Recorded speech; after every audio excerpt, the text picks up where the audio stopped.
Ni gani? Sababu inayonifanya nakataa collab, Wasanii wa Kuria wengi wao heshima hawana, afu hawajui kuomba.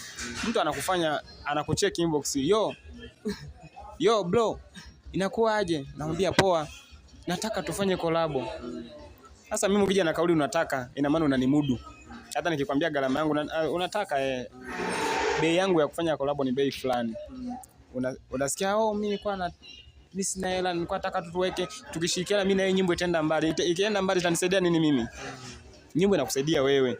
Weka pesa tufanye nini? Tufanye kazi. Lakini ukija kwa heshima, ndugu yangu mimi naomba unisupport hivi na hivi na hivi, nitakusupport. Sasa wengi wao wanakuja, nataka. Sasa wengine mimi nataka kiasi kwamba wewe, afu wanavyokuja sasa ni kama mtu anakumudu yani. Lakini unajua umesema kutaka na kuomba. Unajua mtu akisema tunaomba, ni kumaanisha unamsaidia alafu atakurudishia. Lakini nataka ni kumaanisha anataka tu kitu aimiliki.